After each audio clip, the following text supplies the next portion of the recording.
पुरुषार्थ कथा सुनो सुनो सिद्धार्थ कथा। सत्य कथा पुरुषार्थ कथा सुनो सुनो सिद्धार्थ कथा। चढ़ते सूरज सा तेजवान वो कीर्तिमान, हुंकार भरे जब कूच करे, थर थर कांपे आसमान। वो राजपुत्र वो शूरवीर, पर्वत को भेद दे उसके तीर, शांति का स्रोत करुणा की धार, निर्झर झरे मन से अपार। वो राजपुत्र वो शूरवीर, पर्वत को भेद दे उसके तीर, है शाक्य वंश का वो तारा, जगमग है जिससे जग सारा। सत्य कथा पुरुषार्थ कथा सुनो सुनो सिद्धार्थ कथा। महाराज शुद्धोदन की जय, महाराज शुद्धोदन की, महाराज शुद्धोदन की जय, महाराज शुद्धोदन की जय, महाराज शुद्धोदन की, महाराज शुद्धोदन की जय, महाराज शुद्धोदन की, महाराज शुद्धोदन की जय, महाराज शुद्धोदन की, महाराज शुद्धोदन की जय। देखा मंगला दीदी, तुम कहती थी यशोधरा के चरण पड़े और युद्ध आ गया। आज मैं कहती हूँ यशोधरा के चरण पड़े और कपिलवस्तु ने विजय पाई।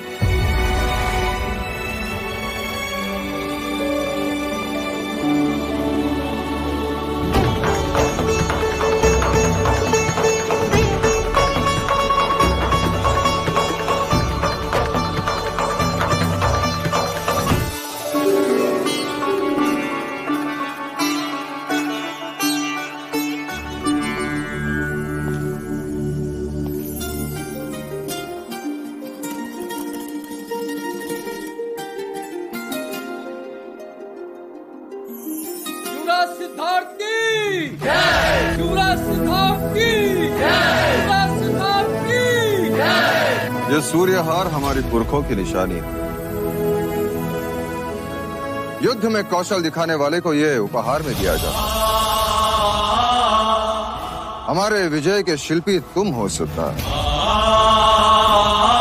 तुम्हारे रणनीति के कारण हम कौशल सेना का सामना करने में सक्षम रहे। ना तुम हाथियों की सेना लेकर आते, ना ही हम विजय प्राप्त कर पाते। सिद्धार्थ ने आज शाक्य कुल को गौरव दिलवाया है। सिद्धार्थ की जय, युवराज सिद्धार्थ की जय, युवराज सिद्धार्थ की जय। मेरा ये कार्य राजा दंडपानी के बिना अधूरा होता महाराज।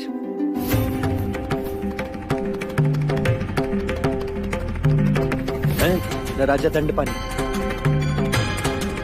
यशोधरा जैसी पुत्री को जन्म देती, न उसे उपहार में कुंज नामक हाथी देते, न यशोधरा मेरी कुंज से मित्रता करवाती, न ही मैं हाथियों की भाषा समझ पाता, न हाथियों का दल बनता, और न मैं युद्ध रोक पाता।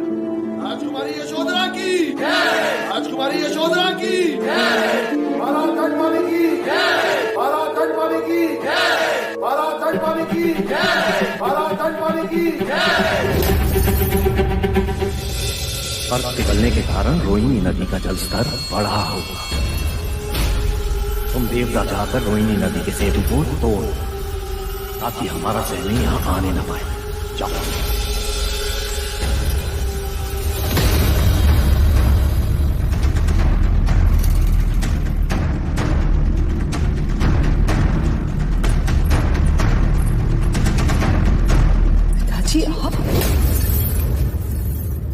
सत्ता पाने के लिए कभी कभी कूटनीति की सहायता भी लेनी पड़ती है। तो क्या सत्ता माँ के मायके, मेरे ससुराल और पुत्री के सुख से भी अधिक प्रिय है पिताजी? अपनों के लहू से सने सत्ता के सिंहासन पर बैठकर क्या आप चैन की सांस ले सकोगे? इसे स्वार्थ की चरम सीमा कहें या फिर मनुष्य की नीचता।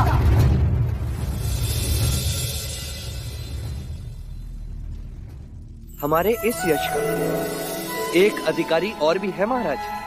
कौन? कुमार देवदत्त। कुमार देवदत्त की बोलो, कुमार देवदत्त की बोलो, कुमार देवदत्त की। सत्य कहा देवदत्त, यदि तुम्हारा तीर निशाने पे नहीं लगता तो शाक्यों के सम्मान के साथ साथ हम युद्ध भी हार जाते।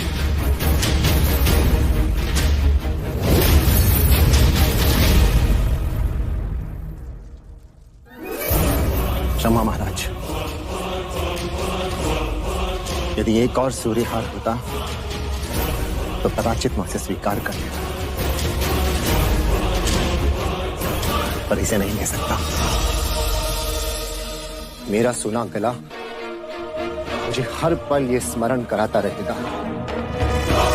कि मैं ज्येष्ठ तो हूं पर अभी सर्वश्रेष्ठ नहीं। देवदत्त,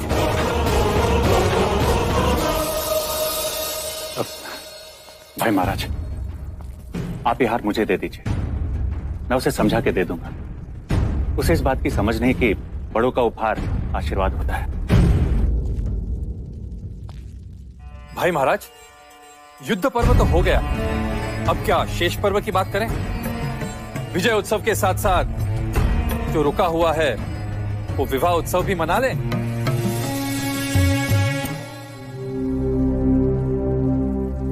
महाराज, कुल गुरु वाचस्पति ने एक मुहूर्त निकाला था जो आज से 5 दिन बाद का है। आप कहें तो? हाँ हाँ बिल्कुल, शुभ कार्य में विलंब कैसा। कल होने वाले शाक्यों की बैठक में विवाह की घोषणा होगी।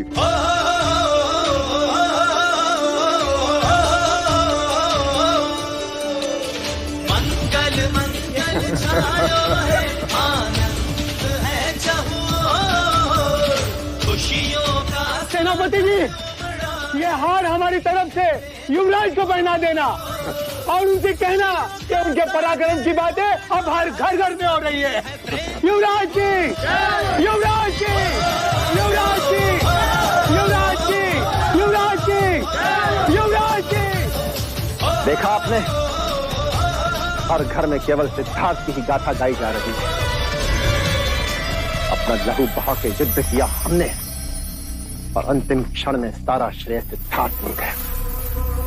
और आपकी सेना की तो कोई गिनती ही नहीं। सेनापति जी, मुझे दुख तो इस बात का है कि प्रसन्नजीत से संधि करते समय एक भी शाक्य राजा से नहीं पूछा गया। और आप तो शाक्य संघ के सदस्य हैं, सेनापति हैं।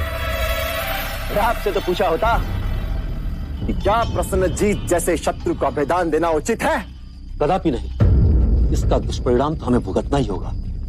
प्रसन्नजीत निश्चित ही हम पर पुनः आक्रमण करेगा। अर्थात महाराज और सिद्धार्थ का निर्णय उचित नहीं था? नहीं, कदापि नहीं। तो ये प्रश्न शाक्य सभा का मुद्दा हुआ या नहीं? निसंदेह हुआ। उन्हें इसका उत्तर शाक्य सभा में देना ही होगा।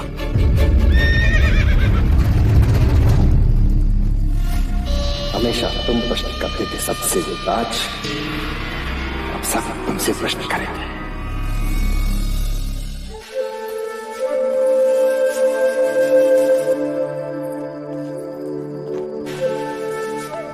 अब बताओ, हम कहाँ हैं? तुम्हारे ईश्वर के समक्ष। तुमने कैसे जाना? प्रसाद की सुगंध जो आ रही है। और तुमने बहुत सारे दिए सजाएं गोपाल। अब ये तुमने कैसे जाना? आदत है तुम्हारी, सुख में दिए, दुख में भी दिए। अर्थात दुख में दिए जलाकर तुम प्रार्थना करती हो और सुख में दिए जलाकर तुम उपकार मानती हो। सच कहा।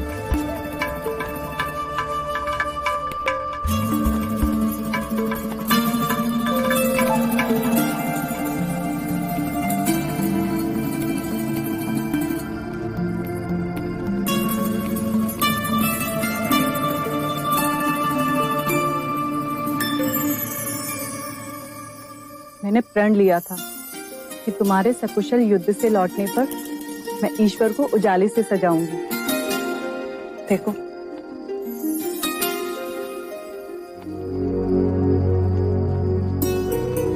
और मैं ना लौटता तो इन्हीं दियों की लौ में अपने प्राण त्याग देती। छोड़ो, मैंने कहा छोड़ो मुझे। जो मन में आया कह दिया।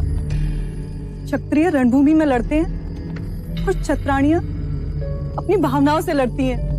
तुम तो इतनी सी बात का बुरा मान गई गोपा। बैठो, चलो वो अपनी आंखें बंद करो, बंद करो।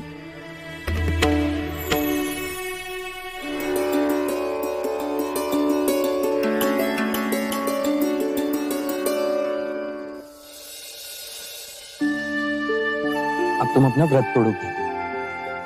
तुमने कई दिनों से भोजन नहीं किया।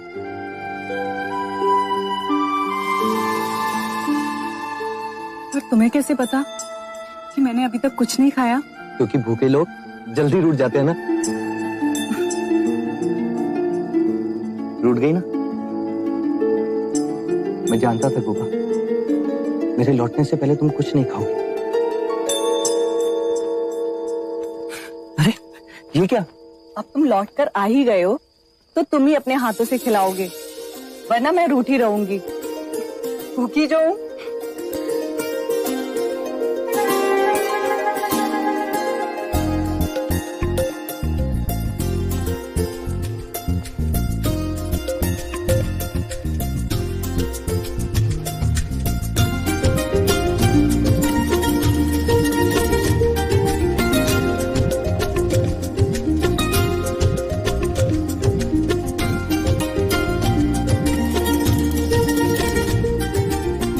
आज माया होती तो कितनी खुश होती इन्हें देख के।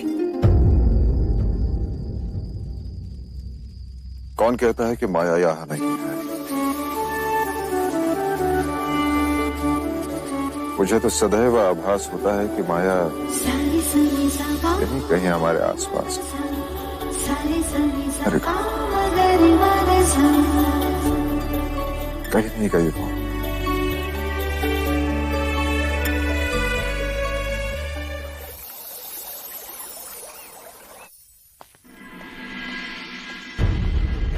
शाक्य गणतंत्र प्रणाली के अनुसार और युद्ध के पश्चात इस संघ की सभा केवल 2 कारणों से बुलाई गई है।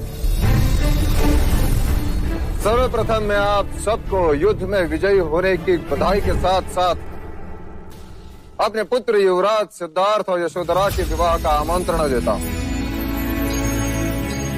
और दूजा इसलिए कि युद्ध में घटी घटनाओं का हम विश्लेषण करें। कौशल नरेश को हराकर हमने एक इतिहास रचा है। अब हमारे और कोई आंख उठाकर भी नहीं देखेगा। युद्ध में लिए गए निर्णय क्षमा करें महाराज, पर वे अयोग्य थे, पूरी तरह गलत थे, संघ प्रणाली के विरुद्ध थे। हमारे मतों को सहज दिया गया। ये आप क्या कह रहे हैं?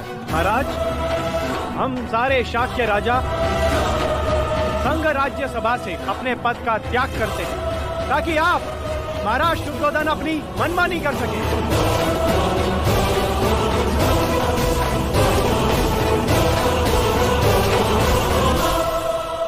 ये आप क्या कह रहे हैं राजन? वही जो सच है। शाक्य गणराज्य अब गणतंत्र नहीं रहा। हाँ, नहीं रहा, बिल्कुल नहीं रहा। नहीं रहा, ये गलत है। मगध और कौशल की तरह अब सर्वमुख्तार हो गया है। तैयार हो गया है। ये आप क्या कह रहे हैं? युद्ध के विषय में आपने हमें अपने विश्वास में नहीं लिया। नहीं लिया, आपने विश्वास में नहीं लिया। वो समय विचार विमर्श करने का नहीं था। मैंने ऐसा कोई निर्णय नहीं लिया जिससे हमें या शाक्य कुल को कोई खतरा हो। संजीत जैसे शत्रु को जीवित रखना ये गलत निर्णय था। गलत निर्णय था ये। बिल्कुल संजीत अपनी पूंछ में विष लेकर गया है। वो डंक मारने फिर से आएगा। और महाराज, युवराज सिद्धार्थ के इस निर्णय ने तो हमारे भविष्य पे ही प्रश्न चिन्ह लगा दिया है। अब तो हर घड़ी यह खतरा रहेगा कि वो कब हम पर वार करेगा। और महाराज, आपने तो प्रसन्नजीत की गर्दन पर तलवार रख दी थी, पर सिद्धार्थ के कहने पर आपने उसे छोड़ दिया। क्या आपका और केवल आपका निर्णय था, साक्ष्य गणता नहीं। महाराज, सारा शाक्य गणतंत्र आपके नेतृत्व का आदर करता है, किंतु युवराज सिद्धार्थ को इस प्रश्न का उत्तर इस राज्यसभा में देना ही होगा। और महाराज, युवराज सिद्धार्थ हैं कहाँ? जब संघ की मंत्रणा चल रही है तो संघ के सदस्य की अनुपस्थिति क्यों? कहिए महाराज,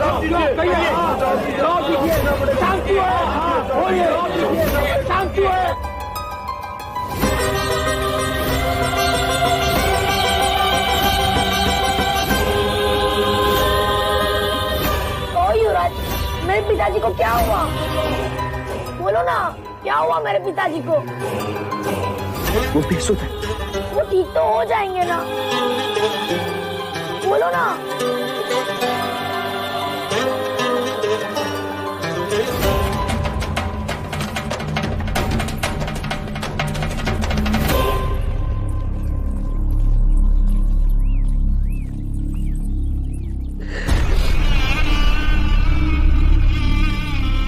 मैं तुम सबसे प्रश्न पूछता हूं, ये बालक मुझसे उत्तर मांग रहा है। कहो गोपाल, क्या उत्तर दूं मैं उसे? कैसे समझाऊं उसे कि केवल उसके पिता नहीं, मैं सारा संसार बेसुध है। कैसे समझाऊं? आपके प्रश्नों का उत्तर देना मेरा और मेरे पुत्र युवराज सिद्धार्थ का उत्तरदायित्व है। तब तक आप सभी राजाओं से विनती है कि मन में किसी भी प्रकार का मैल रखे बिना आप मेरे पुत्र का आशीर्वाद देने अवश्य पधारें। विवाह के पश्चात केवल आपके उत्तरों की बैठक होगी। और आपके उत्तर संघ को योग्य ना लगे तो? तो क्या चाहते हैं आप? संघ शिरोमणि में फिर से मतदान होगा? जरूरत पड़ने पर वो भी करेंगे। तो है किसी में साहस जो महाराज शुद्धोधन की बराबरी कर सके? आपका बर्ताव प्रणाली के विरुद्ध है राजा दुर्योधन। आपका अविश्वास अति अयोग्य। महाराज का निर्णय बिल्कुल ठीक है। महाराज का निर्णय ठीक है।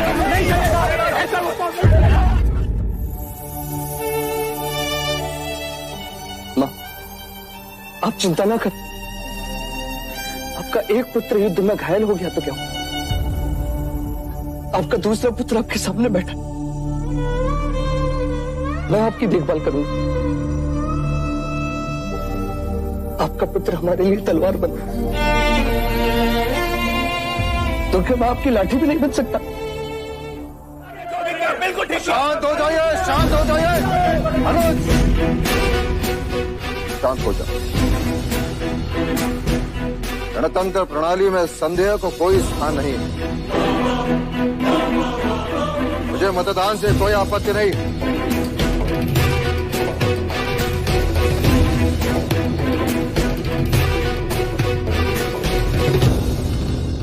महाराज की अनुमति के साथ और युवराज के विवाह के पश्चात जो सभा होगी उसमें युद्ध संधि का निर्णय उचित था या नहीं, उस पर मतदान होगा।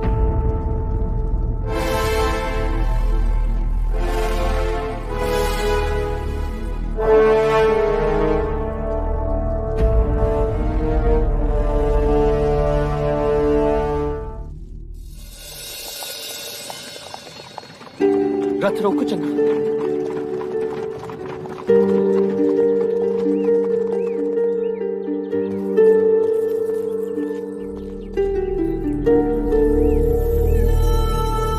ये धुआं, कहीं जंगल में आग तो नहीं लगी? चन्ना, ये धुआं युद्ध में मृत हुए सैनिकों की चिताओं का।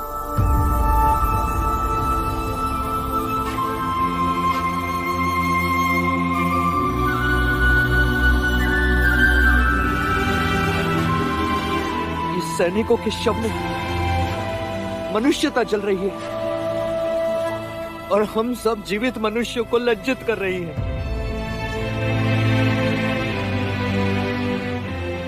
युद्ध के नाम पर हम मनुष्य कब तक अपने चेहरों पर यूं काले मलते रहेंगे? कब तक?